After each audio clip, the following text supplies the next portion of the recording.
con el video correspondiente. Vale. En este caso, cuando nos referimos a la administración pública y su relación con la burocracia, manifestábamos un poquito antes de que se corte la señal, que eventualmente importa sobre todo el hecho de que podamos tomar en cuenta los diferentes grupos o las diferentes personas que eventualmente van a estar relacionadas o vinculadas con lo que denota en este caso la burocracia en sí, ¿no? El hecho de que se vaya a llegar a un criterio razonable o a un criterio absurdo del manejo de la burocracia. Por un lado, quienes toman las decisiones en un plano normativo, generalmente los legisladores. Los autores hacen alusión a la legislatura como tal. Nosotros vamos a vincularlo más al concepto de legisladores, que en el caso boliviano tendrán una connotación de orden nacional,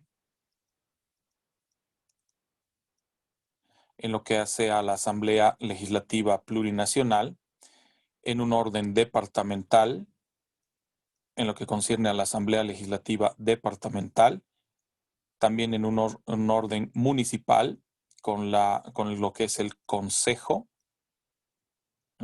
Municipal,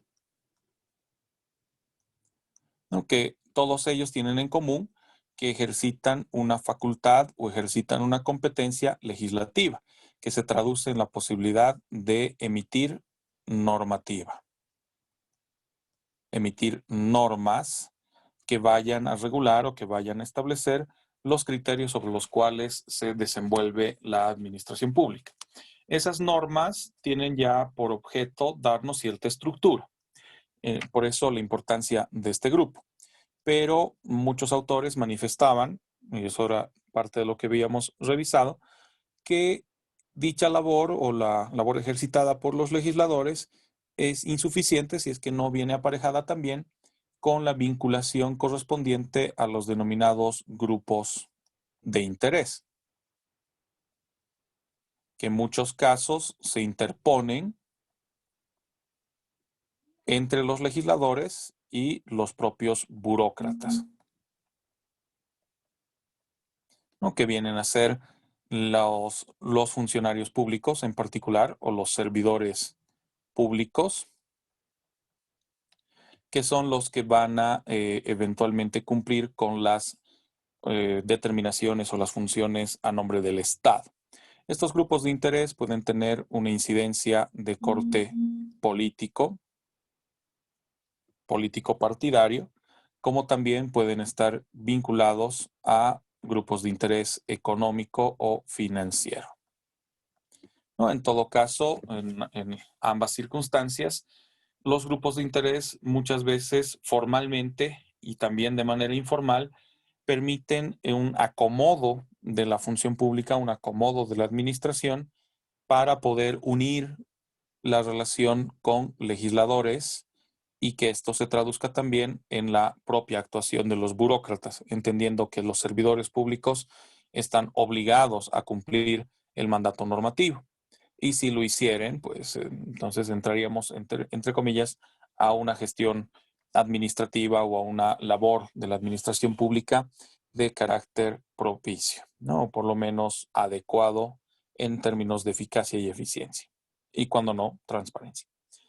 Pero frente a este grupo también reconocemos a la misma población, que como manifestábamos el día de ayer, puede ser que asuma una conducta de carácter positiva o una conducta de orden negativo respecto a la propia administración, ¿no? De si reconoce o no reconoce los actos de la administración, si se acomoda o no a las previsiones de esta, ¿no? Que ese era un poquito el resumen de lo que habíamos visto hasta este punto el día de ayer.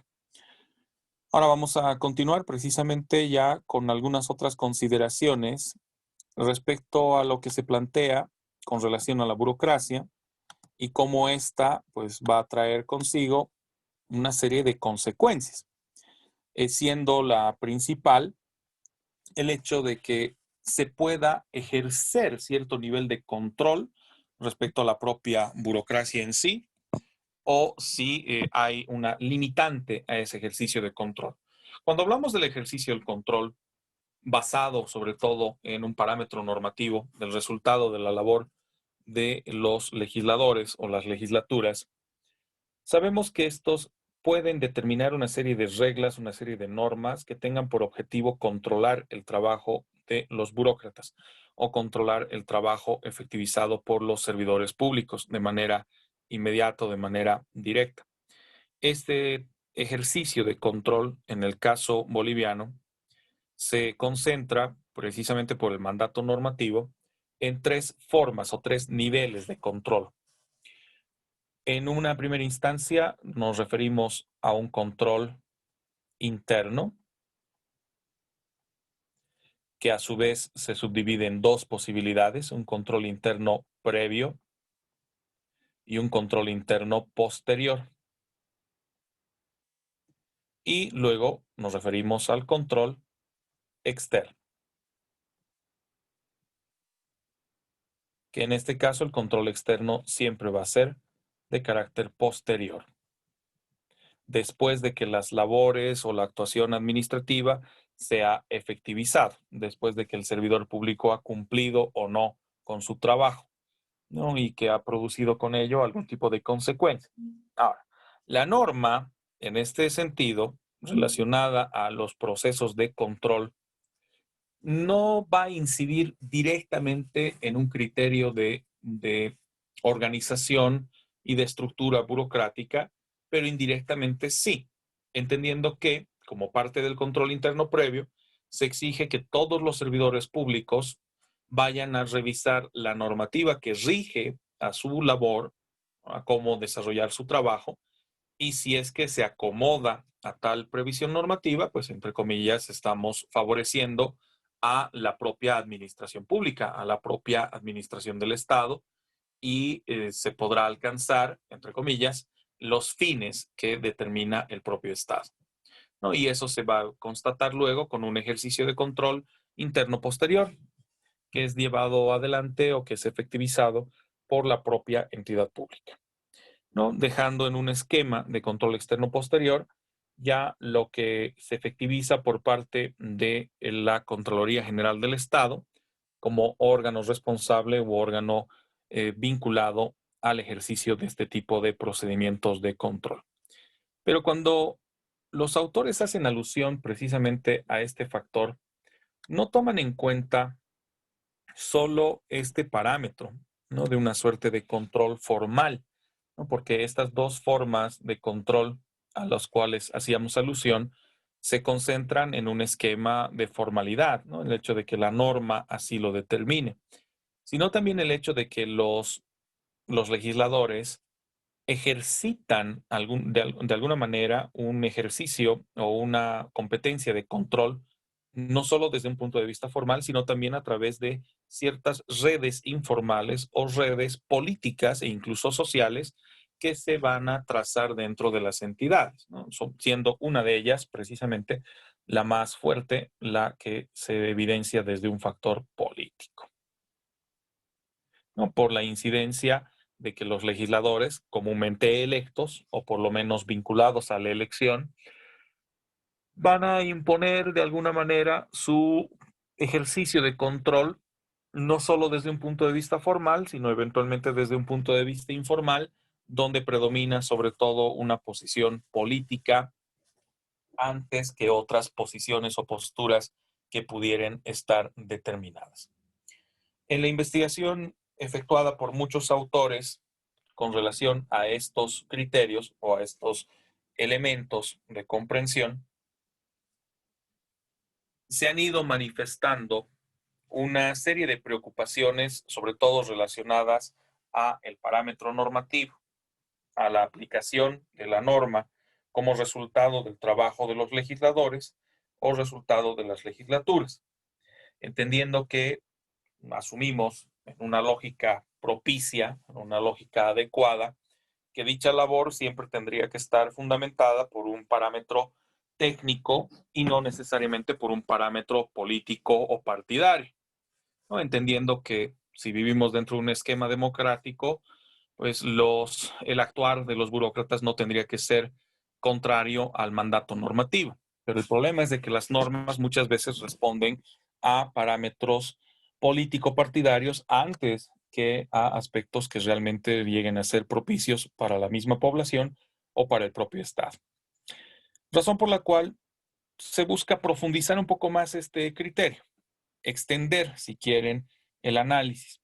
Y en este caso, el análisis que se hace a la labor de los legisladores, a la labor de la legislatura, se vincula sobre todo a dos tipos de circunstancias. Los medios de supervisión de los cuales disponen los legisladores o los que definen la normativa aplicable a cada entidad, así como también el uso de estos medios, si los emplean de forma regular o si simplemente han sido enunciados pero nunca empleados o nunca utilizados.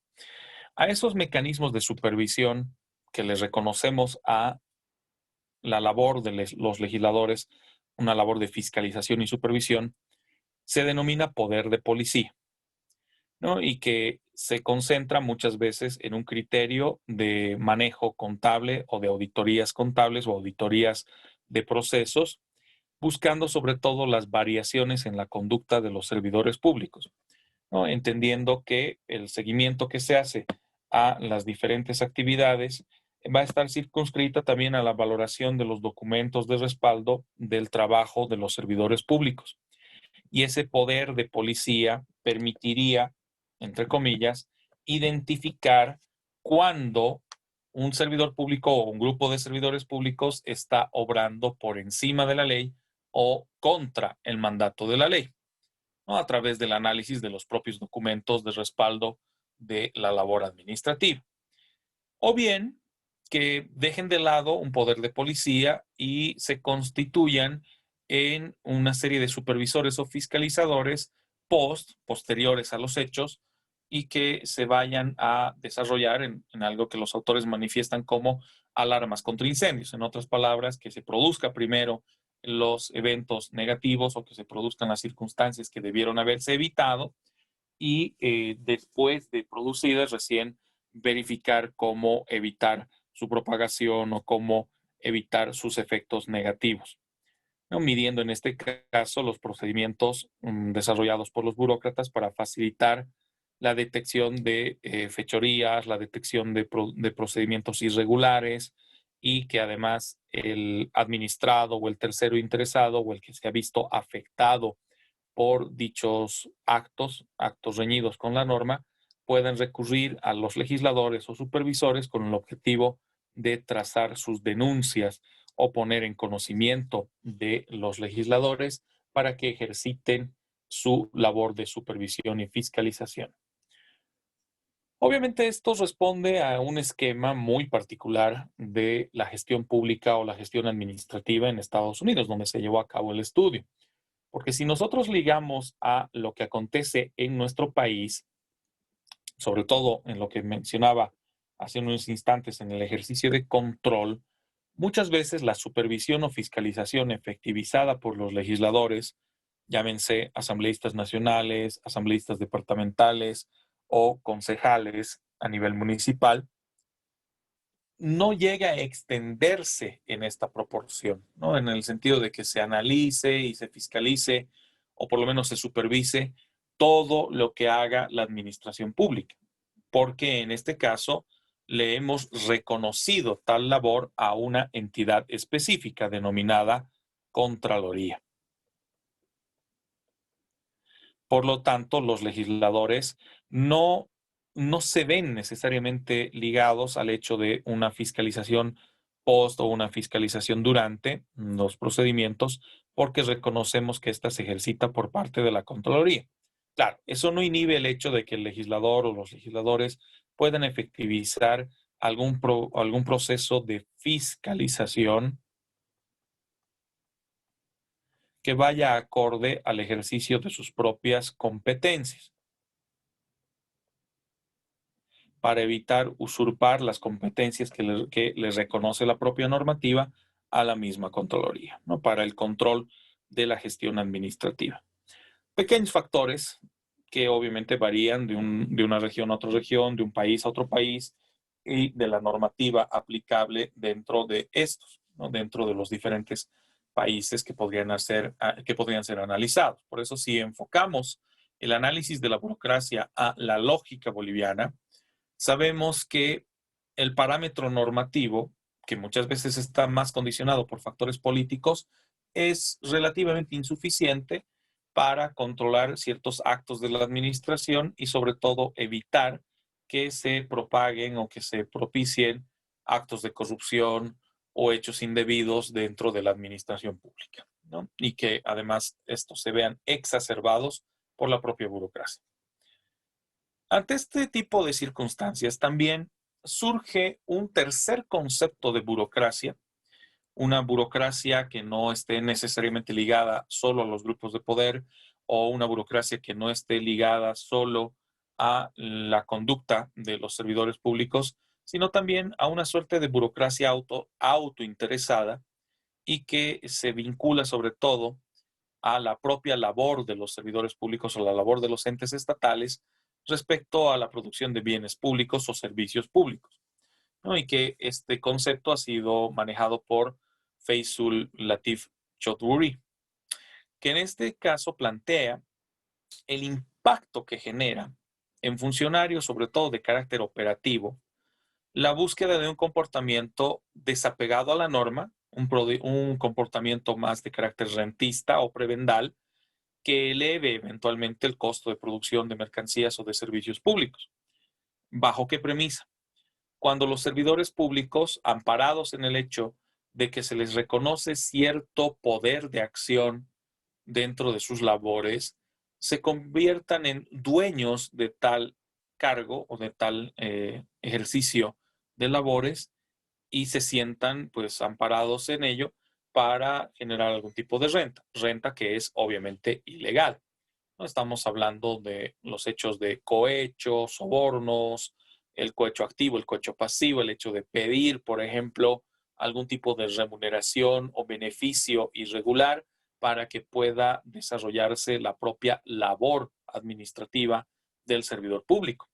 Y que si no ocurre aquello, pues sencillamente los intereses, las prerrogativas que debieran acompañar a los ciudadanos no son reconocidas.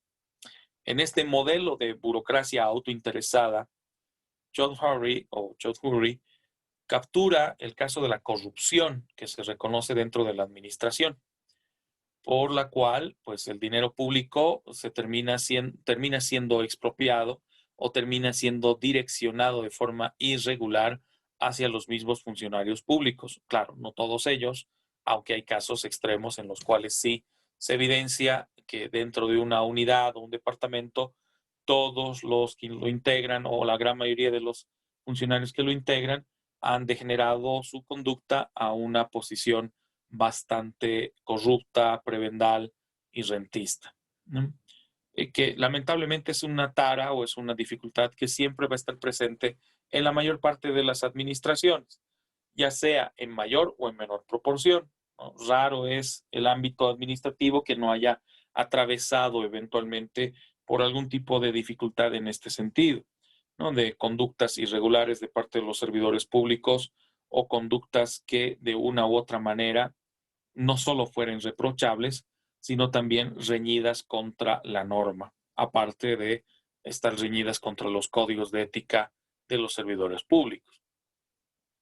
En todo caso, esta forma de burocracia autointeresada puede terminar siendo inclusive institucionalizada.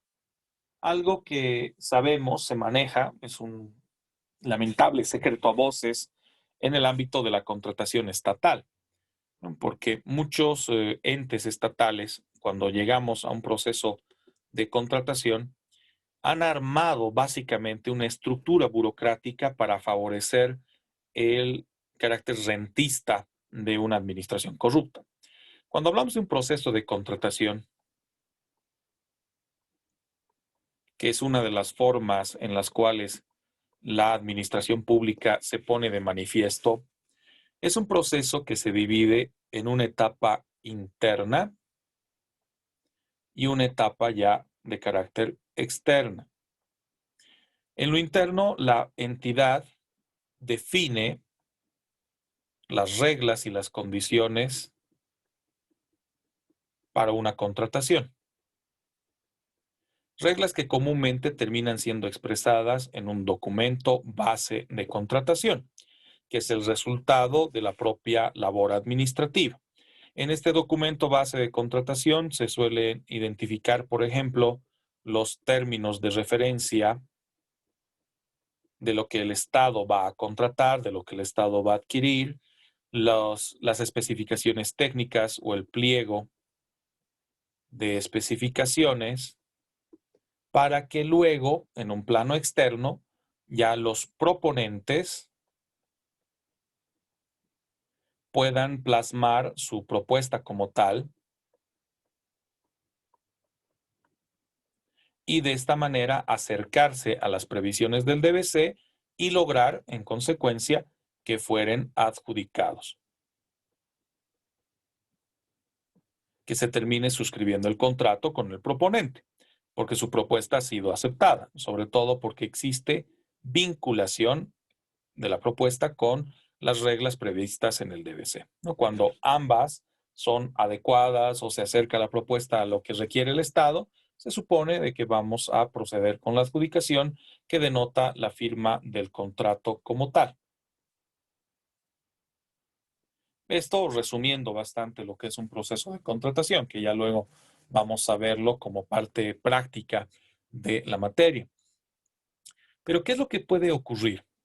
Que de manera informal, estos dos ámbitos, lo interno y lo externo, terminen en una suerte de convención irregular o una convención ilegal, donde ya desde el plano interno se direccione a favor de un proponente, que generalmente en el caso de los contratos y los procesos de contratación estatal, muchas veces ya viene aparejado por una conducta rentista de parte de la entidad pública, a veces institucionalizada, como les digo, porque desde de las diferentes estaciones o de las diferentes unidades dentro de la entidad ligadas a un proceso de contratación, ya se direcciona a exigirle o plantearle al proponente una condición rentista. ¿Qué es lo que comúnmente ocurre? Antes de que salga inclusive la convocatoria para un proceso de contratación y que se refrende el documento base de contratación donde se encuentran todas las condiciones aplicables para la contratación, ya existen conversaciones informales o conversaciones incluso ya institucionales con los proponentes, con el objetivo de que paralelo o a veces antes a la propia convocatoria ya se pueda asegurar una ejecución o una adjudicación. Y el mecanismo para asegurarlo generalmente está ligado al pago de una coima o de un soborno, que en el caso de las contrataciones estatales ya se ha institucionalizado, por así decirlo, hasta se le da una denominación comúnmente llamada diezmo, haciendo alusión al 10% del precio contratado o del precio referencial. Por ejemplo, si vamos a un proceso de contratación en el cual la entidad, al momento de armar las reglas y condiciones para el proceso, identifica que este va a significar un gasto para el Estado, una inversión para el Estado de 1 millón de bolivianos, que irá a una modalidad AMPE o a una modalidad licitación pública, dependiendo si es un poco más de 1 millón o exacto 1 millón, y que ya sobre esa base se calcule el 10% correspondiente de este millón, que de manera subrepticia y a veces ni siquiera de manera oculta, no subrepticia, sino de manera directa, la propia entidad les recuerde al proponente de que si desea, si realmente pretende ser adjudicado, tiene que erogar un pago del 10% o el diezmo a favor de la contratación. Sabemos que esto es un secreto a voces dentro de las administraciones públicas y sobre todo las administraciones de orden municipal, ¿no? Donde ya la estructura que responde a la alcaldía, a veces funcionarios de baja graduación, tercer grado, cuarto grado, quinto grado y a veces más bajo todavía, se convierten en los articuladores de esta práctica ilegal, rentista. Porque además ese 10%, porque calculen el 10% de 1 millón de bolivianos, no es una cifra para nada despreciable. Y que ese monto de dinero no vaya a favorecer solamente a una persona o a un servidor público, sino que a veces se distribuye en los diferentes servidores públicos para que mantengan cierta reserva o mantengan cierta postura indiferente ante estos factores, ¿no? Ante lo que es una coima, un soborno o un hecho irregular de pagos indebidos, que de manera formal en el ámbito jurídico legal conocemos bajo la figura del cohecho, ¿no? Que puede ser un cohecho pasivo como un cohecho activo. Será pasivo cuando la intención del soborno, la intención de la coima o de los pagos irregulares se genera por parte de los proponentes, por parte del ciudadano o del administrado. Y será activo cuando la exigencia de una suerte de rentabilidad o un pago a favor de los servidores públicos se ha originado por los mismos servidores públicos y en algunos casos la propia entidad, ¿no? Hay casos realmente extremadamente molestos en ese sentido, donde la misma estructura municipal, desde jefe de gabinete, eventualmente los responsables de procesos de contratación o los responsables de atender consultas o de manifestar la convocatoria a los interesados, ya maneja una agenda paralela o una agenda ya por debajo en la que se busque generar este tipo de rentabilidad. Lamentablemente, como les digo, este es un secreto a voces dentro de la labor administrativa, tanto manejada por las empresas proponentes o terceros que eventualmente pretendan ser contratados por el Estado, como también al interior de las entidades estatales, ¿no? Son muy pocas, son contadas con los dedos de las manos, en realidad, la cantidad de entidades públicas que pueden asegurar o aseverar que nunca han tenido un hecho irregular de esta naturaleza, o que por lo menos nunca se ha llegado a una circunstancia en la cual se denote una comisión de delito, porque el cohecho es un delito que debe ser penado, que debe ser sancionado, pero que lamentablemente sabemos es un secreto a voces. Y esto muchas veces se logra a través de un esquema burocrático pensado para dicha rentabilidad, ¿no? Donde ya fuera de las atribuciones y competencias que los servidores públicos deben ejercitar por mandato normativo o deben ejercitar por una suerte de comprensión lógica y razonable de lo que es su labor, el ejercicio de sus funciones, también entra en juego una suerte de agenda paralela o determinación de competencias y atribuciones paralelas, generalmente no descritas o no plasmadas por escrito, con el objetivo de favorecer cobros irregulares, pagos irregulares, a través de convenciones o acuerdos ilegales entre proponentes y servidores públicos y a veces la misma entidad casi en su totalidad, ¿no? Ya sea por los servidores públicos que conocen y consienten que se lleve a cabo estos actos o los directamente involucrados con los mismos, ¿no? Sea cual fuera de la situación, sabemos que es un hecho detestable, ¿no? O por lo menos objetable o condenable en este sentido respecto a el ordenamiento jurídico del país. Pero eso no inhibe el hecho de que lamentablemente se produce. Con relativa frecuencia, sí. Ahora, si eventualmente tomamos esto como referencia de este grupo de burócratas autointeresados que se vuelven dueños de sus cargos, que sacan provecho de tal circunstancia o que procuran generar una rentabilidad a su favor y a veces una rentabilidad que se distribuye entre todas las personas o todos los servidores públicos que eventualmente participen de este tipo de actos, es que se denote precisamente un hecho de corrupción extrema dentro de las entidades estatales, que en muchos casos ha ocurrido.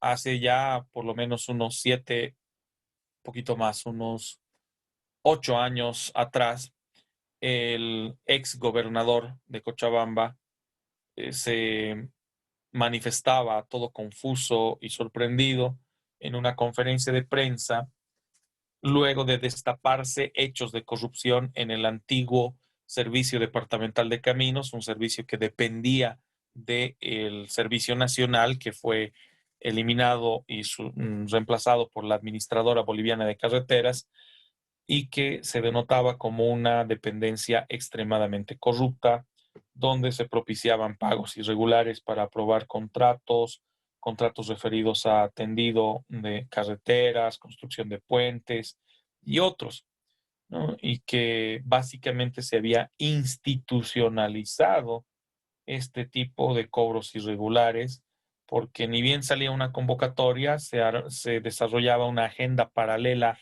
de los servidores públicos involucrados, que más allá de definir las condiciones técnicas para un proceso de contratación, se ocupaban de coaccionar a los proponentes que pudieran estar interesados en la adjudicación del contrato, para que puedan proceder con los pagos del famoso diezmo, que en algunos casos incluso incrementaba en porcentaje, ¿no? Que llegaban incluso a porcentajes del 15, 20% del valor total de una contratación, con el objetivo de que si no se, con el objetivo de poder lograr la adjudicación, y si no se pagaba, pues sencillamente eran desestimadas las propuestas y declarada desierta la convocatoria, ¿no?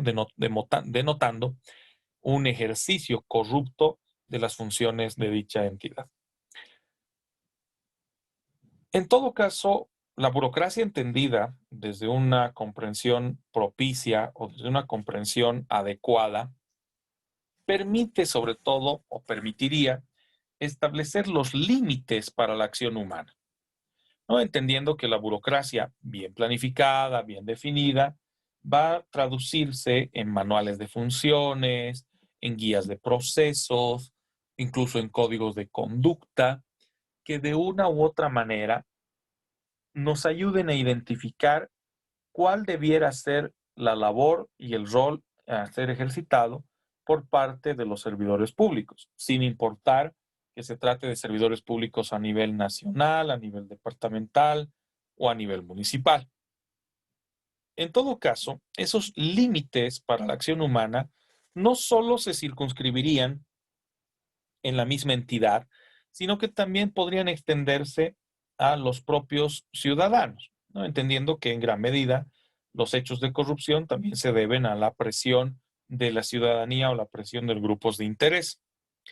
Al establecerse, por lo tanto, estos límites que regulan la libertad de las personas, sobre todo cuando esa libertad se convierte en un exceso de parte de los individuos, se busca más que nada generar una especie de alienación, ¿no? En el sentido de que se separe una voluntad personal de una voluntad administrativa.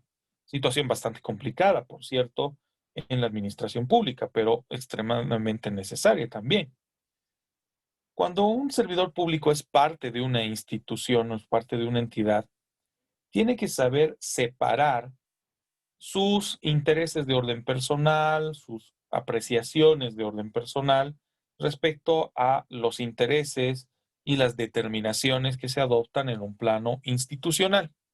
A eso denominamos una alienación con relación a la burocracia, ¿no? La construcción de un parámetro de alienación, donde las personas que trabajan dentro de los entes estatales, bajo un esquema burocrático, bajo el reconocimiento de su condición de burócratas,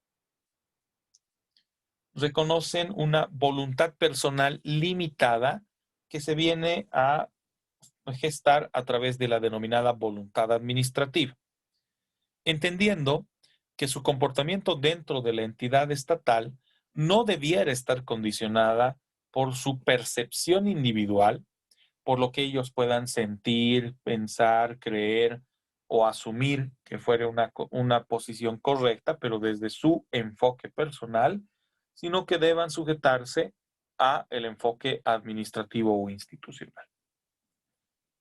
El problema, sin embargo, en este punto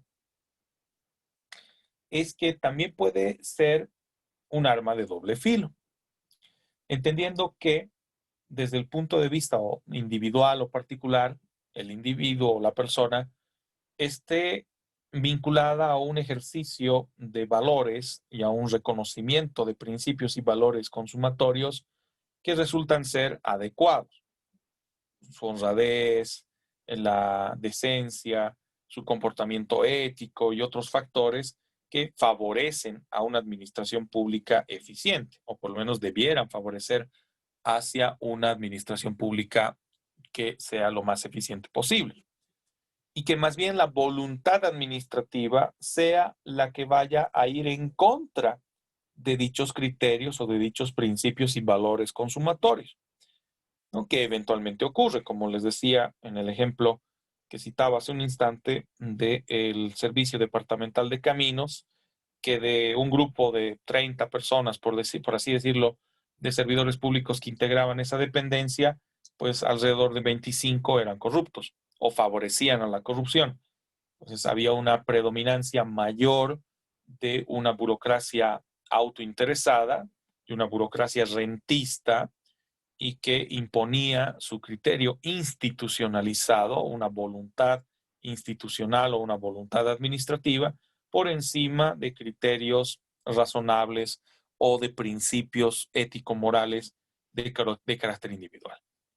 Por eso, si bien la burocracia puede llegar a ser, en un manejo apropiado de esto, un mecanismo o maquinaria para controlar el comportamiento humano al definir con precisión qué aspectos involucran la labor de cada servidor público dentro de la institución y que dicho comportamiento, al efectivizarse, no solo trae un beneficio para el administrado, sino más que nada un beneficio para la propia entidad, ¿no? Por eso, eso es algo que necesariamente tiene que ocurrir.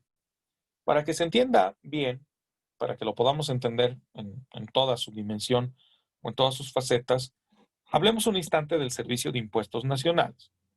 Sabemos que hay un grupo de personas o servidores públicos que trabajan en el Servicio de Impuestos Nacionales. Esos individuos o esos servidores públicos dentro del Servicio de Impuestos puede ser que en lo personal no estén de acuerdo con muchas de las actuaciones que se llevan a cabo en su propia entidad, en el propio Servicio de Impuestos Nacionales, porque consideran que son competencias abusivas, que eventualmente el cobro o la recaudación de impuestos no se refleja en servicios realmente provechosos para la población o cualquier otra circunstancia que desde el punto de vista individual o personal les genere por lo menos una suerte de rechazo de sus propias labores, de su propia función. Pero eso no inhibe el hecho de que se encuentran obligados a efectivizar su labor, ¿no? Por ejemplo, ordenar remates, ordenar secuestros y confiscaciones de bienes como resultado de deudas tributarias impagas y en base a aquello, pues procesar a los contribuyentes que no han cumplido con sus obligaciones de carácter impositivo o de carácter tributario. Por más de que en lo personal consideren que el ente estatal está obrando de manera abusiva, ¿no? Pero que sabemos suele ocurrir. En todo caso, pues la voluntad personal del servidor público no debiera condicionar su labor, porque en el ejercicio de su función o el ejercicio de su cargo predomina precisamente un factor colectivo o un factor institucional o una voluntad institucional por encima de una voluntad de orden personal, o por lo menos así debiera ser. Circunstancia que bien conocemos o comprendemos no siempre ocurre de esta forma.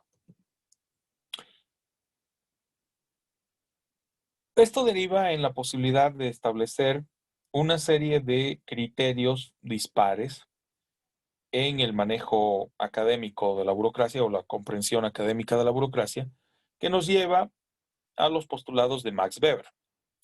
Max Weber, otro de los autores que abordó mucho o que tuvo mucho énfasis en el análisis de la burocracia y la determinación de sus alcances y particularidades, nos mencionaba que para poder ubicar algún tipo de ventaja o razón decisiva en la burocracia dentro de una organización, dentro de un ente, es el hecho de que se vincule esta a un criterio eminentemente técnico, por sobre cualquier otra forma de comprensión de la organización. O sea, si la burocracia se fundamenta en un parámetro técnico, de lo que ya manifestábamos el día de ayer, ¿no? De la ligazón con la determinación del POA como resultado de la aplicación del sistema de programación de operaciones, y que ese POA de alcance general permita, a través de una determinación técnica o burocrática, valga la redundancia, permita ser expresado en un plano individual, el POA ahí, lo que cada servidor público tiene que hacer para cumplir el POA, pues va a responder a una estructuración técnica razonable y oportuna, ¿no? Determinando, por ejemplo, si para una actividad que lleve a cabo, que vaya a llevar a cabo una gobernación, una alcaldía o cualquier otro ente de carácter administrativo, se tenga que contar con X cantidad de personas, X cantidad de servidores públicos que permitan efectivizar dicha labor. Razón por la cual el mecanismo burocrático, desde un enfoque técnico, desde un enfoque adecuado a las exigencias de la administración, se compara con una máquina en los modos de producción. O sea, si una máquina funciona de forma correcta, la producción no se ve afectada. Si una máquina que tendría que hacer un trabajo X está efectuando un trabajo deficiente, un trabajo distinto al que se pensaba, pues no solamente involucra una falla en dicha máquina o en dicha maquinaria, sino que puede repercutir en toda la entidad. Razón por la cual la burocracia, desde un enfoque técnico, involucra el que nosotros podamos señalar con precisión qué es lo que debe hacer cada servidor público ante las diferentes circunstancias del ejercicio de sus funciones y atribuciones o de sus propias competencias. Esto es coincidente, la postura de Max Weber resulta ser coincidente con el concepto de una administración mecánica, que en todo caso guarda una relación extrema o una relación muy, pero muy cercana con la administración pública boliviana. No nos olvidemos que nuestra administración, vamos a abrir una pizarrita un instante, nuestra administración pública descansa en el denominado proceso gerencial, en el enunciado del proceso gerencial, que más allá del enunciado teórico que nos habla de 5 etapas, la planificación, la organización, la integración de personal o de recursos humanos, la etapa de dirección, perdón, así como la etapa final de control, que es una etapa transversal a todo el proceso gerencial. Estas etapas en particular se traducen en el plano normativo en lo que determina la propia ley SAFCO, la ley 1178. Una ley que está condicionada por un tipo de administración a la que comúnmente denominamos administración mecánica, en base a los postulados de Fayol y Taylor. ¿Qué planteaban, por ejemplo, estos dos autores, haciendo alusión al modelo de producción Forte, al modelo de producción del auto icónico de la empresa Ford en sus inicios? Como es una producción en serie, es una producción mecanizada y en serie, cada individuo, cada trabajador dentro de la empresa está obligado por este criterio de la administración mecánica a cumplir con una función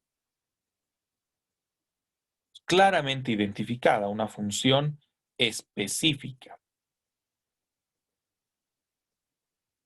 Por ejemplo, soy un trabajador de la Forte en aquel entonces y mi labor es el ensamblaje de las llantas. Y además no todas las llantas, solo ensamblo las llantas del costado izquierdo del vehículo, ¿no? Porque luego hay otro responsable dentro de la línea de producción, una línea mecánica y continua que no debiera verse afectada por interferencias no previstas, no planificadas, como por ejemplo que yo, siendo el responsable de colocar las llantas del lado izquierdo, quiera también luego seguir en la línea de producción colocando las llantas del lado derecho, entorpeciendo a la velocidad y al flujo correspondiente de dicha labor.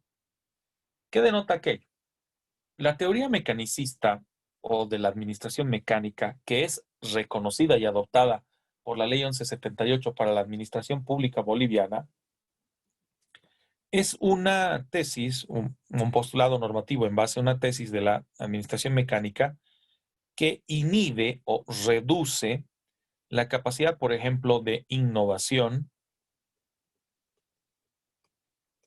o de creatividad dentro de la administración pública. Y ni qué decir el hecho de una suerte de ductilidad que permita, por ejemplo, que un servidor público o un trabajador, haciendo la alusión a lo que acontecía en la tesis para el sector privado, desarrolle más de una labor, vaya acomodando o amoldando su labor a las propias necesidades de la institución. Si no, recuerden la última vez que hicieron un trámite con la administración pública y lamentablemente se toparon con la siguiente faceta. Llegan a la institución, llegan a la entidad, tienen que presentar eventualmente alguna solicitud, un memorial, una carta, lo que fuere. Y si no está el funcionario o la funcionaria responsable para recibir esa carta, para recibir esa petición, porque además es la función específica que se le ha encomendado, no puede hacer ninguna otra cosa adicional, pues tu trámite no va a poder continuar. ¿Por qué? Porque no se admite un reconocimiento de ductilidad o de flexibilidad también, que es algo muy común en un esquema de administración actual, donde las labores, las atribuciones o las competencias no están encasilladas al 100% o encasilladas mecánicamente a la función de un único individuo.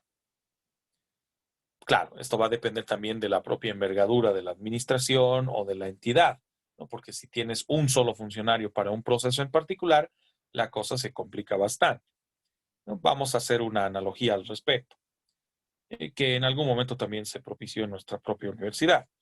Cuando ustedes iban a la toma de sus materias, por ejemplo, lo lógico es de que toda la toma de sus materias se efectivice solo ante su jefe de carrera, con Juan Carlos. En este caso, si eventualmente JC no estuviera en su oficina cuando hacíamos la toma de materias de forma presencial, siguiendo esta lógica de una función específica y mecánica, ustedes no podrían tomar sus materias mientras se encuentre ausente JC. Pero bien sabemos que en una lógica de administración un poco más flexible, como la que evidenciamos en alguna medida en nuestra universidad, ante la dificultad de que no se encuentre por algún motivo o esté en clases, Juan Carlos, puedas recurrir a cualquier otro de los jefes, ¿no? Entendiendo que sobre todo predomina el que estuviera más cercano. Al lado de la oficina de Juan Carlos estaba la oficina de Fabi Vizcarra, la jefe de carrera de Ingeniería Civil, y al frente tenemos la oficina de Martín Arandia, del jefe de carrera de Marketing. Entonces, si Juan Carlos no estaba en su oficina, pues recurríamos a Martín para que les pueda asignar una materia o eventualmente a Fabio Vizcarra o a cualquier otro jefe de carrera, ya sea de línea de empresariales, preferentemente, o en su defecto de la Facultad de Ingeniería, cualquiera de los jefes de carrera. Y en ninguno de los casos, o por lo menos en muy pocos casos, hubieran tenido una respuesta de no, esa es una función específica de Juan Carlos y si no está Juan Carlos, no va a poder ser efectivizada. Circunstancia que en el ámbito público lamentablemente no es así, ¿no? Porque como se tiene funciones específicas claramente determinadas, esto está previsto, como mencionaba hace un instante, en el POAI, en el Plan Operativo Anual Individual, y de la misma forma en el Manual de Funciones, que determina para cada cargo qué es lo que sí puede hacer e implícitamente lo que no debiera poder hacer. Y en muchos casos se entorpece el desarrollo de un procedimiento por la sencilla razón de que el servidor público o los servidores públicos vinculados con el mismo no se encuentran disponibles, no están presentes o solicitaron su baja por un tema de salud o por cualquier otra circunstancia que de una u otra manera comprometa el desarrollo de su trámite. Para quienes eventualmente, por ejemplo, han hecho trámites ante el ex SEDUCA, hoy Dirección Distrital de la Educación, por un tema relacionado a sus libretas de colegio o su título de bachiller, pues saben de lo que estoy hablando, porque esta dependencia suele tener ese tipo de dificultades, ¿no? Servidores públicos que no se encuentran o que no están disponibles y que el procedimiento lamentablemente pasa solo por sus manos. Y por más de que existiera otro servidor público con la capacidad suficiente, con la flexibilidad y ductilidad suficiente y el conocimiento propicio como para favorecer el desarrollo de un procedimiento, no lo hace porque no es su función, porque no es su labor. Esa es una de las circunstancias negativas de lo que determina la Ley 1178 en lo que concierne a la función específica, a la que hace alusión precisamente Max Weber, en el sentido de que el servidor público siempre debiera acomodar su conducta al mandato normativo. Si el mandato normativo le indica usted solo sirve o solo desarrolla esta labor específica en la entidad, por más de que tenga una capacidad mayor, por más de que pueda favorecer el desarrollo de otros trámites, solo se dedica a esta circunstancia. ¿Y eso qué denota? Una suerte de encasillamiento de funciones o competencias, que denota también que el servidor público solo tenga autorizado realizar dicha labor, ¿no? La que está prevista en su manual de funciones o está prevista en su POAI, en su plan operativo anual individual. Al principio parecía una idea razonable, tanto en la tesis Fayol-Taylor, que nos planteaban un modelo de producción mecánica, un modelo de producción donde los diferentes individuos que forman parte de la administración, sea pública o privada, asumen una suerte de analogía con los engranajes. Vamos a ver si la cámara me alcanza a ayudar en esta ocasión. ¿Qué plantea la tesis de la administración mecánica? Tú eres este servidor público, ¿vale? Estoy haciendo la alusión de un pequeño engranaje. Tus funciones han sido claramente identificadas en relación a las funciones a ser ejercitadas por otro servidor público. Cosa que en el momento que se articulen como un engrane, el engrane de una máquina, funciona de manera propicia. Pero si eventualmente tú como servidor público no cumples con esa determinación y alteras tus funciones, al momento de querer articularlas, se va a producir un choque, se va a producir una ruptura de la continuidad que debiera existir, que evidenciamos en toda maquinaria, ¿no? Por eso los autores que postulan esta tesis de la administración mecánica hacen alusión a los engranajes de una máquina, ¿no? Cuando el engranaje está previsto, definido y articulado de la forma como se ha determinado que funcione la maquinaria, esta desarrolla su labor sin ningún tipo de contratiempo. Pero en el momento que se rompe, el momento que se produce un esquema distinto o el servidor público quisiera ser más creativo, quisiera desarrollar mayores funciones y atribuciones, puede entorpecer el desarrollo de la maquinaria. Este postulado teórico, recordando probablemente Advid Empresas 1, sabemos descansa en los postulados que fueron emitidos en el régimen de la administración desde un enfoque obviamente privado entre los años 1920 y 1950.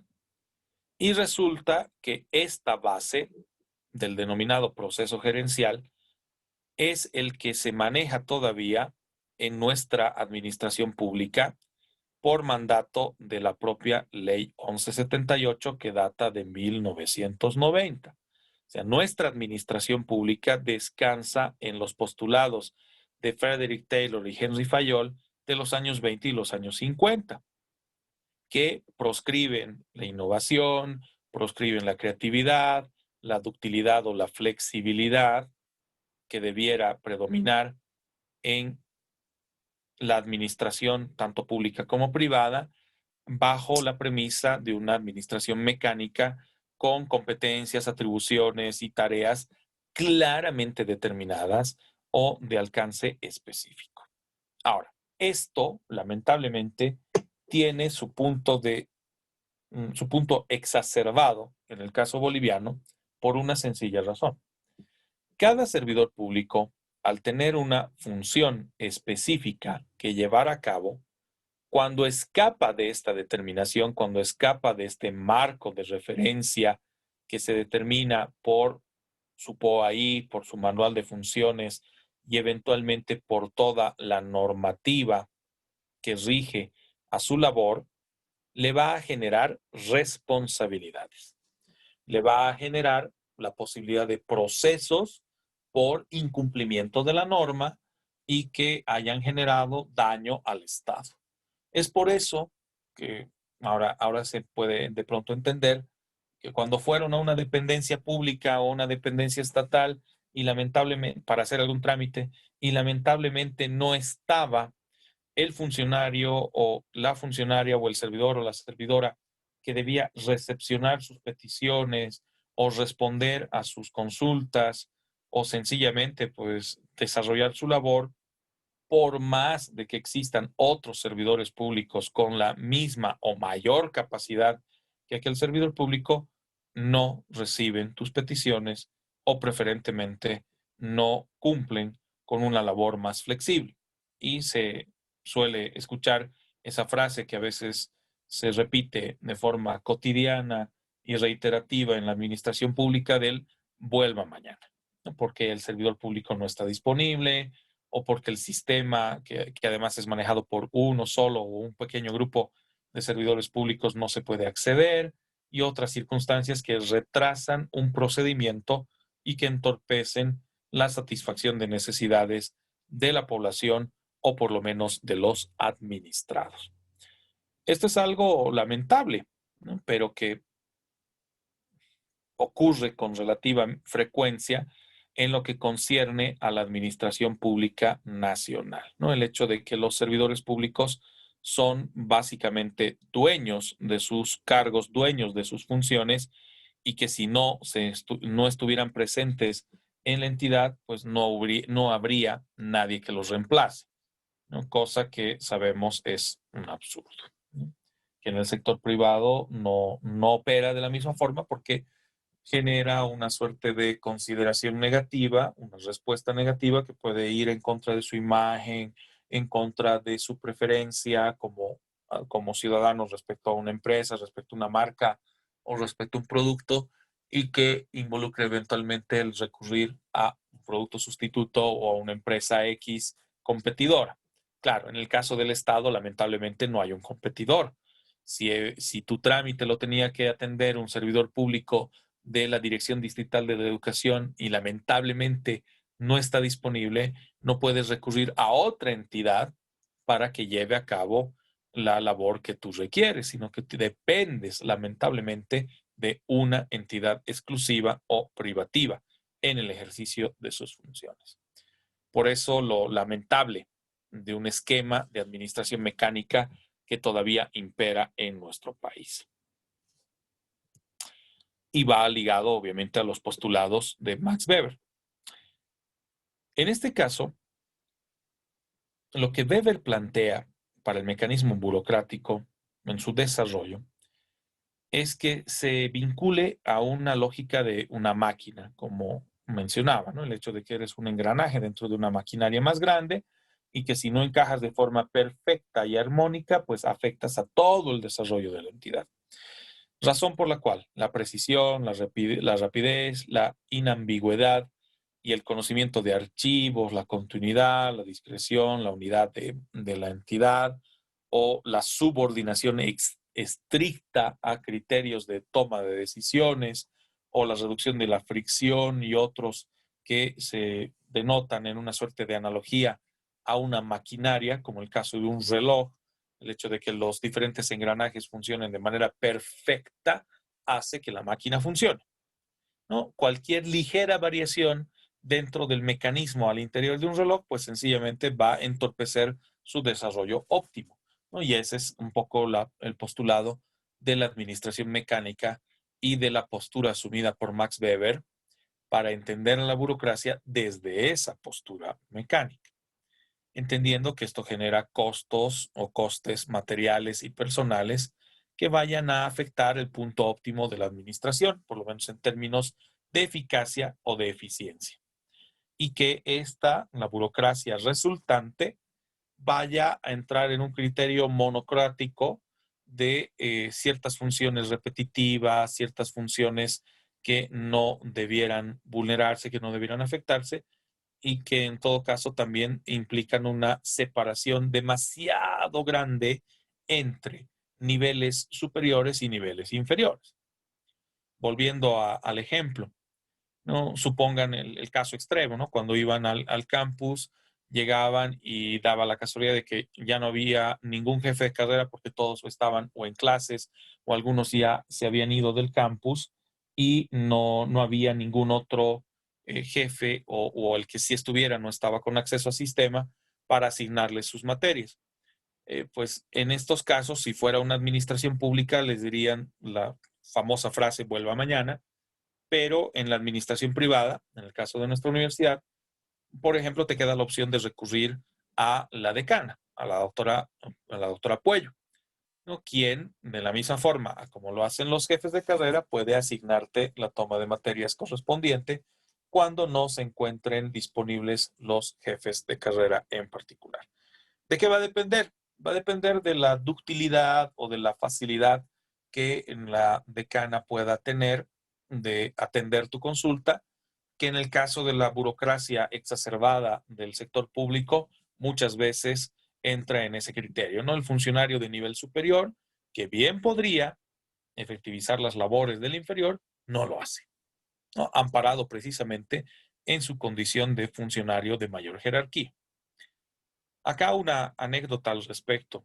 No sé si en alguna ocasión ustedes visitaron el Servicio de Impuestos Nacionales aquí en la calle Jordán.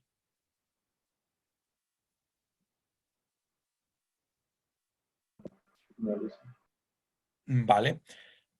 En este caso, las oficinas del Servicio de Impuestos Nacionales, la central aquí en Cochabamba, denota unos 10 escritorios de atención al público en general y 2 adicionales para atención de consultas. O sea, los 10 escritorios, que significan 10 funcionarios públicos que vayan a permitir el desarrollo de trámites y procesos ante la administración tributaria, que van desde activación de facturas, solicitud de dosificaciones, apertura y obtención de número de identificación tributaria con su empadronamiento, en suma, todos los procedimientos que se llevan a cabo ante la administración tributaria. Pero si hubieran estado en alguna ocasión o se hubieran pasado por esta dependencia, podían corroborar que, como acontece también con muchas otras entidades estatales, a pesar de que se disponen de 10 escritorios, por lo tanto, 10 unidades de atención al contribuyente, rara vez se encuentran todos los servidores públicos. Rara vez. No, en el mejor de los casos, en el mejor de los escenarios, tendrás a unos 6 servidores públicos de los 10 que debiera haber para atención de tus peticiones, demandas, solicitudes y demás. Acontece con muchas entidades públicas, en el caso del CERES y también los oficiales de registro en la corte o eventualmente funcionarios en aduana, funcionarios en la alcaldía, etcétera, salvo que se haya determinado que este tipo de funcionarios siempre deben estar en totalidad de los previstos de acuerdo a norma para brindar un mejor y mayor servicio al administrado. En una ocasión, precisamente, yo estaba yendo a hacer mi activación de dosificación de facturas, cuando todavía eran facturas físicas. Ahora tenemos la ventaja de que es un trámite que podemos hacer en línea con las facturas digitales o las facturas impresas directamente por cada contribuyente o por cada empadronado. En este caso, recuerdo, llegué, saqué mi ficha, era la ficha número 97 y apenas íbamos en la número 23. Eso significaba por lo bajo una demora de cerca a 1 hora a 2 horas de espera para ser atendido, con suerte, ¿no? Y neurótico como soy, muy ligado a controlar duración de procesos y otras circunstancias, me puse a cronometrar cuál era el tiempo de atención de cada servidor público, porque dicho sea de paso, eran solo 6 para variar, de los 10 que tendría que haber. Y más o menos cada servidor público demoraba entre 12 a 17 minutos en atender cada solicitud. En algunos casos demoraba más, ¿no? Casi una media hora. Haciendo ese margen promedio, calculaba unos 17 a 20 minutos. ¿No? Siendo la ficha 93 o 97, perdón, ya directo asumí de que probablemente sea atendido a más o menos la 1 o 1:30 de la tarde, porque era horario continuo, estando ahí desde las 9 de la mañana. Razón por la cual ya mi desesperación era mayor, entre si me quedo, me voy, el hecho de si me voy y vuelvo con desfase, me toca hacer fila nuevamente, me toca esperar mi turno por el lapso de una o 2 horas adicionales. Entonces me quedé ahí. Y exacerba mi preocupación cuando una de las servidoras públicas, para colmo la que despachaba más rápido, comienza a sangrar copiosamente su nariz, generando obviamente todo un problema, toda una suerte de relajo en la administración tributaria. Todos los servidores públicos dejan de hacer lo que estaban haciendo, viene el guardia, viene el supervisor de piso, el que controla todos los servidores de atención al contribuyente, y ve para ver qué es lo que pasaba, porque la muchacha, pues primero que empezó a sangrar copiosamente su nariz, manchó eventualmente incluso su propio escritorio de trabajo, los documentos que tenía ahí, la impresora que estaba cerca, todo un show, ¿no? Y para colmo, la pena, la pobre no sabía qué hacer, no sabía qué respuesta tener, sobre todo por la circunstancia de que no paraba de sangrar, por más de que intentaba apretar su nariz, meter un tapón de papel higiénico, etc. A lo que el jefe, luego de por lo menos unos 20, casi 22 minutos de suspensión de las actividades por toda la conmoción, llama al guardia y le dice: llévala, acompáñala a la caja, ¿no? Se tiene una representación o una dependencia de la Caja Nacional de Salud a unas 2 cuadras, ahí sobre la avenida Ayacucho. Entonces se la llevaron, ¿no? Para que la puedan atender. Eh, si bien lo que voy a decir va a sonar bastante frío, pero es alguna de las consideraciones que a veces uno tiene.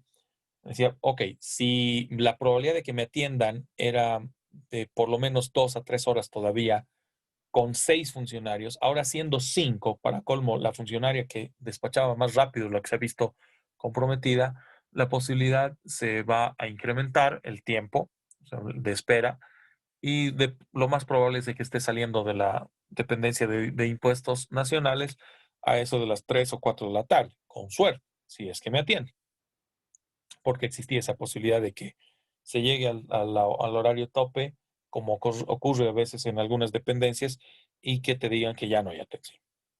Entonces mi preocupación era mayor. Mi sorpresa fue ver a el jefe de la unidad. Voy a encender la cámara siempre para ello. El jefe de la unidad se remangó la camisa, estaba con una camisa manga larga, se la remangó todo lo que pudo, le pidió un trapo a una de las encargadas de limpieza, se sentó en el escritorio de la muchacha, pegó una limpieza rápida de lo que se había manchado, agarró algunos documentos, los desechó, había que volver a imprimirlos, ¿cierto? Y empezó a llamar directamente. a todos los interesados en trámites que nos encontrábamos en esa dependencia. Primer factor, que el jefe haga eso, ¿no?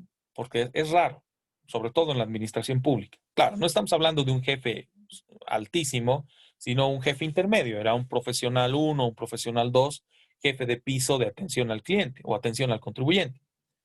Y al ver que se tenía este desfase, decidió abandonar su trabajo, abandonar lo que estaba haciendo, sentarse en el cubículo de la funcionaria que se vio afectada por la sangre que le salía de la nariz y empezar a despachar todos los trámites. Era una máquina, literal. O sea, si los otros servidores públicos demoraban entre unos 12 a 17, 18 minutos en atender a cada contribuyente, el jefe demoraba entre 7 a 9 minutos. O sea, redujo a la mitad prácticamente el tiempo de atención. Obvio que todos los que nos encontrábamos en la oficina esperando a ser atendidos, estábamos ansiosos porque nos atienda él, porque era ágil, sabía lo que estaba haciendo, por algo es jefe, entre comillas, y sabe cómo reemplazar eventualmente la labor de su servidor, de su funcionaria que se vio afectada. Era tan bueno, tan eficiente en su trabajo, en el trabajo en realidad de su subalterna, que no terminaba de despachar un caso, por decir, ya estaba recibiendo las impresiones para poderlas entregar y ya había llamado al siguiente contribuyente. Cosa de que en lo que venía el otro contribuyente hasta el cubículo, el otro contribuyente ya había recibido su documento, se estaba yendo y ya estaba sentado el otro contribuyente para que pueda atender su consulta. Realmente el hombre era excepcional en ese punto. Claro, haciendo otro análisis, me ponía a pensar, ok, ha dejado de hacer su trabajo para cubrir el hueco, cubrir la falencia, para lograr una atención más oportuna al contribuyente. Mi cálculo inicial varió totalmente, terminé saliendo de la oficina de impuestos nacionales a eso de las 11:15 y no a la 1 o 2 de la tarde como había previsto inicialmente, lo que denota que sí puede darse cierto margen en el caso del servicio público a un trabajo más adecuado. Lo interesante del caso es de que este tipo de circunstancias resultan ser excepcionales.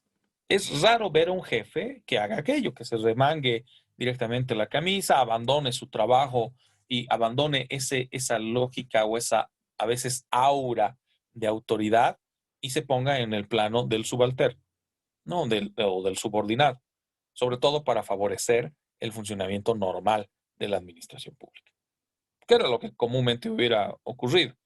Ni modo, tienes una funcionaria menos y se sobrecarga el trabajo a los otros 5 que quedaban y si iban a demorar por lo menos 2 horas en que te atiendas, ni modo, qué pena, va a demorar por lo menos 3 horas.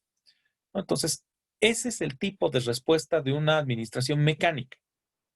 ¿No? Que el jefe diga, no, no, no, no, esa no es mi labor, para eso está la funcionaria subalterna, o para eso está este funcionario, o para eso está el técnico, para eso está el auxiliar. Yo soy profesional o profesional 1 o profesional 2. Incluso muchas veces este tipo de roces se propician entre un mismo grupo o en una misma jerarquía. Los profesionales administrativos se encuentran en el 5.º grado de la función administrativa. Pero dentro de los profesionales administrativos encontramos gradaciones. Tenemos profesional 1, profesional 2, profesional 3, profesional 4, etcétera, que responde a años de servicio, experiencia, formación, especialidad, etcétera, etcétera, etcétera. Por eso hay cierta aura de jerarquía de un profesional 1 respecto a un profesional 4, ni qué decir respecto al resto de los subordinados. Y en muchos casos, trabajos manuales o trabajos físicos que bien podrían ser efectivizados también por profesionales, no se llevan a cabo, porque dicen para eso está el técnico o para eso está el auxiliar. Y si no viene el auxiliar o no está disponible, qué pena, vuelva mañana. ¿No? Pequeñas facetas de la administración pública que de una u otra manera condicionan de manera negativa, generan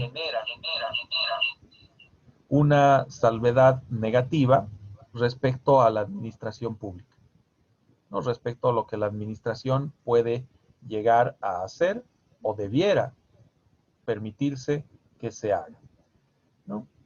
Que en todo caso responde más que nada a la salvedad de un carácter flexible que debiera predominar en la administración pública, que debiera predominar en la labor o la administración estatal, y que en gran medida no ocurre así por la sencilla razón de que los funcionarios públicos se han mentalizado demasiado en este criterio de una administración mecánica. No, claro, responde mucho al lineamiento o al factor de lo que ya mencionábamos, en este caso relacionado a el régimen de responsabilidades. Si yo, por ejemplo, hago lo que, volviendo al ejemplo que daba del jefe de piso o del jefe de atención al contribuyente, si me equivocare en la tramitación de alguna solicitud, pues es responsabilidad de la funcionaria que lamentablemente se vio afectada, pero también se convierte en una responsabilidad extendida o solidaria de quien ha asumido su reemplazo. En este caso, un reemplazo informal, no ha sido un reemplazo formal, ¿no? Pero de todas formas asume la responsabilidad. Es por eso que muchas veces el servidor público decide no brindarse para desarrollar algún tipo de procedimiento porque tiene el fantasma de la responsabilidad detrás, ¿no? De si se equivoca es responsable y peor si con ello ha causado algún tipo de daño o perjuicio a terceros o al propio Estado, ¿no? Por eso nuestra burocracia es extremadamente mecánica, sobre todo cuando nos referimos a entidades de gran envergadura, entidades grandes o con presencia de muchos servidores públicos a los que les hemos asignado labores específicas o labores muy, pero muy particulares. ¿Qué atributos ve entonces Weber en esta forma de burocracia mecánica o de organización mecánica, tratando de justificar el por qué es válida y que también se vincula, como les digo, a la administración pública boliviana, ¿no? Por las particularidades de que nos sujetamos todavía a preceptos de los años 20 y 50 del siglo pasado? Una administración mecánica o una burocracia mecánica responde a una organización continua de funciones, claramente identificada, descrita en manuales de funciones o manuales de operación, donde te señalan, por ejemplo, qué debes hacer en cada etapa de un proceso, cómo recepcionar una solicitud, cómo llenar una hoja de ruta, a quién tienes que enviar la información, luego tienes que seguir un procedimiento, un flujo, si quieren, de procesos que si no se cumplen, pues sencillamente la administración pública falla o no está desarrollando su labor de manera propicia, ¿no? Por eso el concepto de una burocracia o administración mecánica. Y está ligado a la esfera de las competencias. Si yo tengo competencia para hacer solo este trabajo específico, no puedo inmiscuirme en la competencia que tendrá el otro servidor público, por más de que tengamos el mismo rango, el mismo grado, porque sencillamente pues, son funciones separadas, son funciones claramente identificadas, que además en muchos casos van ligados a un principio de jerarquía, ¿no? Quien se encuentra en un nivel superior versus quien se encuentra en un nivel inferior y por lo tanto en un tipo de labor más manual o si quieren una labor más pesada. Cada oficina, por lo tanto, en su estructura superior e inferior, se encuentra bajo el control y supervisión de otras entidades, de otros servidores públicos que no necesariamente desarrollan la función, sino que solo la fiscalizan o la controlan. Entendiendo que esto tiene que responder, sí, a un enfoque técnico de determinación de competencias que permita la analogía que les mencionaba, ¿no? Que un servidor público sea un engranaje de un tipo y el otro engranaje encaje de forma perfecta. Esa es la tesis o esa es la base elemental de una administración mecánica, la que lamentablemente se encuentra muy, pero muy arraigada en nuestra legislación y en nuestra administración pública. En el caso de la alcaldía, por ejemplo, o las alcaldías, es donde mayormente podemos evidenciar este tipo de circunstancias, ¿no? Servidores públicos con funciones claramente identificadas, con manuales de funciones detallados al milímetro, que hacen alusión precisamente a la forma de administración mecánica rígida, poco flexible, rigurosa en cuanto a procedimientos, en cuanto a actuación, ¿no? Como lo que se evidenciaba, por ejemplo, en los manuales de funciones de McDonald's, haciendo una analogía, ¿no? Donde cada servidor, cada trabajador dentro del procedimiento para el cumplimiento del servicio de comida rápida, pues lo obligaba o las obligaba a cumplir una determinada tarea y no inmiscuirse en otras. Por eso es de que hay un grupo de trabajadores que estaba relacionado a el control de la carne en la parrilla, otros que estaban encargados del pan, solo del pan y ponerle las salsas correspondientes, otros que se encargan solo de las papas fritas y no que puedas ir rotando entre diferentes unidades porque eso generaría un caos en toda la línea de producción. La misma lógica de la producción del Forte. Cosa distinta, por ejemplo, en un enfoque más flexible, donde si tú tienes la posibilidad de llevar a cabo alguna otra labor, porque consideras que tu creatividad, tu innovación o tu inventiva puede ser provechosa, así como la flexibilidad del desarrollo de tus competencias, pues la pones en práctica, porque al fin y al cabo genera algún tipo de beneficio. En el caso de la administración pública, generalmente ese tipo de circunstancias están prohibidas, salvo casos excepcionales, casos extremos, ¿no? Como el ejemplo que les citaba ya la semana anterior, cuando mencionaba, por ejemplo, mi paso como servidor público en la Superintendencia Forestal y cómo al ser pocos servidores públicos dentro de esta dependencia, teníamos que ser creativos. Si eventualmente no venía alguno de los funcionarios, sobre todo de carácter técnico, el resto de la institución tenía que tener el conocimiento por lo menos básico o mínimo para poder dar continuidad a los procesos. Razón por la cual yo, siendo abogado, tenía que tener conocimientos de cubicaje de especies, identificar especies forestales, identificar cuáles estaban prohibidas, cuáles estaban permitidas, porque si eventualmente fallaba alguno de los técnicos o estaba de baja o se enfermaba o no venía por X o Z motivo, pues la oficina se veía severamente perjudicada.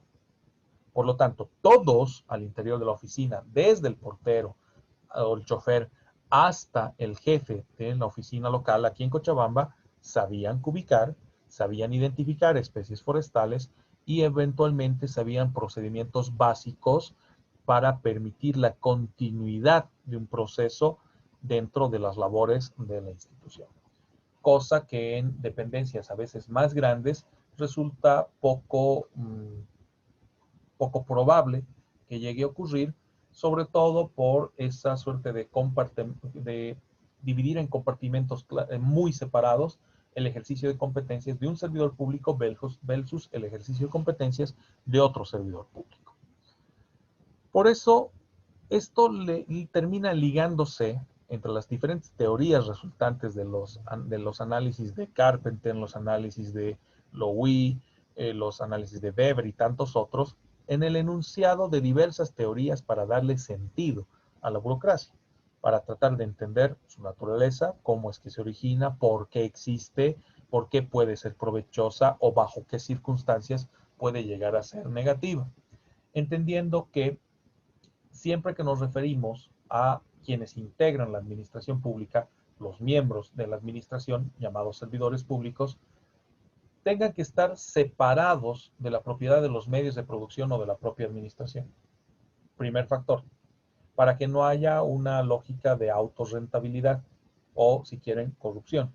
Porque si el servidor público se vuelve dueño de su trabajo, se vuelve el único posible de llevarlo a cabo, exacerbamos escenarios ya sea de una burocracia indebida, donde cuando falte ese servidor público no va a poder ser suplido por otro, o lo que fuere peor, derivar en hechos de corrupción, ¿no? Que al sentirse dueño de esa labor, pues pueda generar algún tipo de rentabilidad o busque generar algún tipo de rentabilidad ilegal o indebida respecto al ejercicio de su labor. Por eso, para mejorar la libertad de la organización y el desarrollo de sus funciones, los servidores públicos y los que integran la entidad pública deben estar libres de cualquier tipo de presión, Pero el problema es de que muchas teorías manifestaban que esa libertad incluso se extienda a los ejercicios de control. Es por eso que hay administraciones públicas o entes dentro de la administración pública que catalogamos como entes independientes y autónomos. Caso concreto, en el caso boliviano, Banco Central de Bolivia, la Defensoría del Pueblo, la Procuraduría General del Estado, la Contraloría, etcétera, que se convierten en entes independientes. En otras palabras, no están sujetos a fiscalización de ningún otro ente más allá de la Asamblea Legislativa Plurinacional, a la que eventualmente tendrán que rendir cuentas y que no vayan a ser fiscalizados o controlados por una posición de monopolización del poder, a menos que haya obviamente una presión política de por medio. Esto puede ser provechoso para ciertos niveles de la administración, sobre todo los entes de regulación. Las antiguas superintendencias tenían esa característica. Eran entes independientes.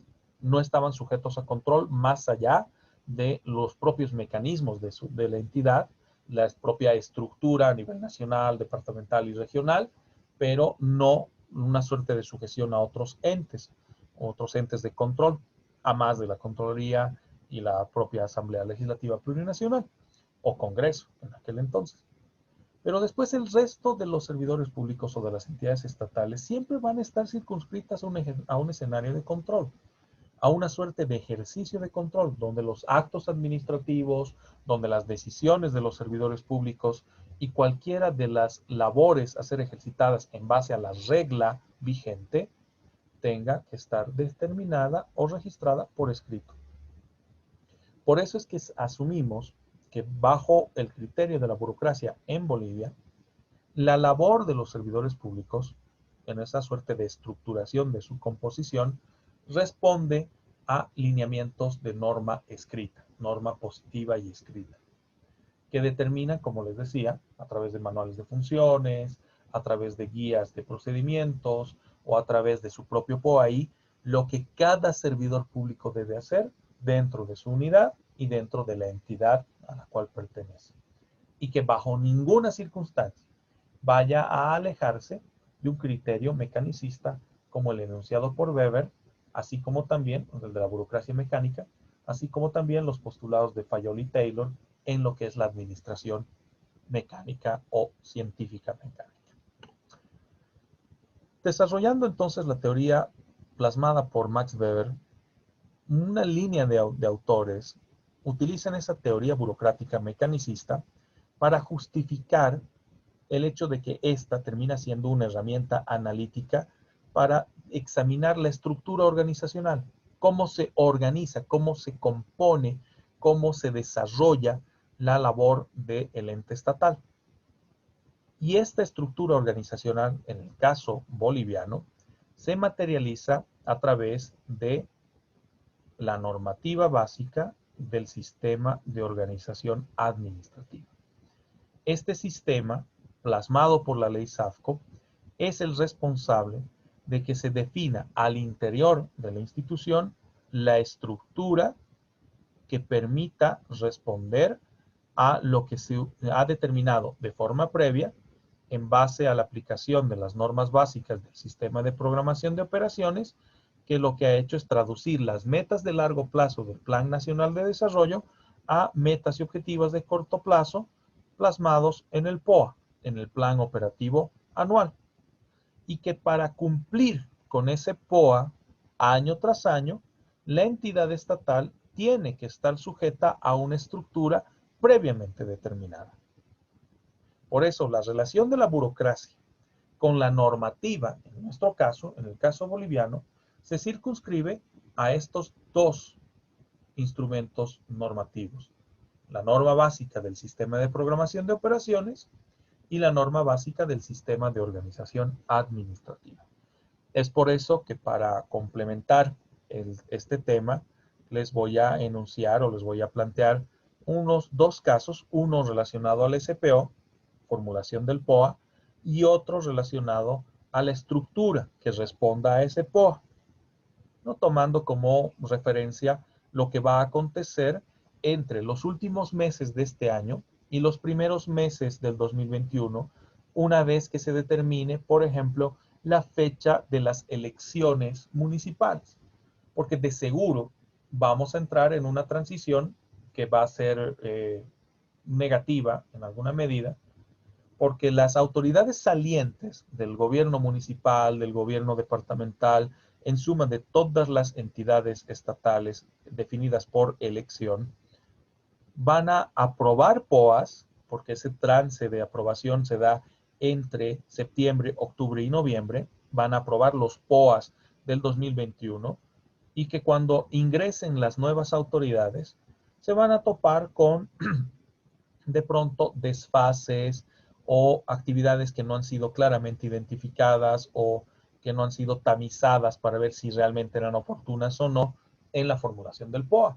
Y va a dar lugar al proceso del denominado reformulado, ¿no? Que puede propiciarse en ciertos periodos de tiempo en lo que va de una gestión año tras año, ¿no? Por eso, para introducirlos un poco a la dinámica de lo que ya es la gestión pública en base a la normativa que rige a nuestra administración, es de que vamos a complementar este tema con dos casos que les habilito en unos instantes en plataforma, a objeto de que ustedes puedan constatar o verificar cómo debiera procederse en base a la normativa vigente en nuestro país, ¿no? Entendiendo que la administración pública, una administración muy mecánica, muy mecanizada, por eso es que se rige más por los postulados de Weber, de Max Weber y de Fayoli Taylor, está claramente identificada o definida en estas dos normas. ¿Qué pasa si tengo que reformular, cambiar o modificar el POA y qué procedimiento debo seguir? Y de la misma forma, si esa modificación del POA va a tener o no algún tipo de incidencia en la estructura organizacional del ente estatal. Por eso es de que cerramos precisamente la parte teórica de este tema, estableciendo la relación entre la burocracia y el sistema de organización administrativa de manera específica y previo al sistema de organización administrativa, la vinculación con el sistema de programación de operaciones, ¿no? Con el SPO. Para ello, en el apartado de plataforma, en plataforma UPB, en lo que son actividades asíncronas, les voy a identificar estos dos instrumentos, estas dos normas, volviendo a lo que anotábamos anteriormente, las normas básicas del sistema de programación de operaciones, que son las reglas para la formulación, elaboración y aprobación del POA, y las normas básicas del sistema de organización administrativa que hacen a la estructura de la entidad estatal, cómo se organiza, cómo se define su composición, si se van a crear o no nuevas unidades, nuevos departamentos, o si se van a fusionar los existentes, o sencillamente que por las modificaciones al POA ya no revista importancia o no revista utilidad la presencia de una unidad o un departamento o varios dentro de la organización del ente estatal, ¿no? Con eso culminaríamos precisamente este tema, tanto desde el enfoque teórico como desde el enfoque ya práctico. No sé si tienen alguna duda o consulta sobre ese trabajo ya de orden práctico que lo vamos a iniciar a partir de esta noche. Si gustan, ya pueden descargar los casos, descargar la normativa y ya formalmente el trabajo de grupos el día de mañana, ¿no? Que ya estaría ligado a una suerte de análisis para que mañana lo podamos conversar, mañana pueda aclarar sus dudas, sus consultas respecto a los dos casos, la aplicación de la norma y comencemos a enunciar nuestras respuestas para que ya luego puedan hacer la presentación final de estas hasta el día lunes directamente por plataforma, porque sabemos que tenemos también programado nuestro cuestionario para el día lunes. ¿Alguna duda, alguna consulta sobre estos puntos?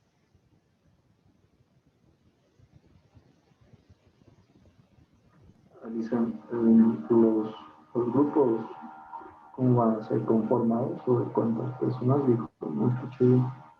Preferentemente los grupos que no sobrepasen de unas 4 personas, preferentemente, ¿no? Porque, a ver, dependiendo En este momento, de acuerdo a la lista en Zoom, tenemos 22 estudiantes conectados, descontando mi conexión con el celular y la conexión con la computadora. Entonces, si son 22, sí, podrían ser unos 5 grupos de 4 personas y habrán dos grupos que podrán ser de hasta 5 personas máximo, ¿no? Cosa de que puedan analizar los 2 casos que les voy a subir enseguida a plataforma, se los voy a habilitar, y las normas también para que las puedan revisar. Norma básica del sistema de programación de operaciones y norma básica del sistema de organización administrativa. Cada una responde a uno de los casos en particular.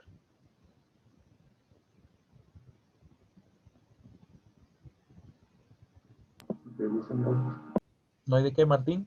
Perfecto. Entonces, con esto ya culminaríamos el tema, tanto en su comprensión teórica. Ahora vamos a centrarnos un poco en el aspecto práctico. Vamos a entender un poquito cómo se lleva a cabo todo el aspecto de formulación de un POA, qué particularidades hay de por medio. Esto con la revisión de la normativa. Y mañana, en lo que yo voy absolviendo las dudas que pudieran tener sobre los casos y también explicarles algunos de los procedimientos que se denotan para este apartado, ¿no? Para lo que involucra la formulación de programación de operaciones y también la determinación de la estructura al interior de la administración pública, ¿no? Para cada entidad. Perfecto, con eso terminaríamos nuestra sesión programada para el día de hoy. Gracias a todos, perdón por los inconvenientes de la conexión a internet, lamentablemente ha estado bastante inestable, pero por suerte luego se pudo mejorar, ¿no? Y nos reencontramos mañana a las 7:30. Ya listo, Lisa. Gracias. A ustedes, hasta mañana, buen descanso. Hasta mañana, Licen. Hasta mañana, que descansen.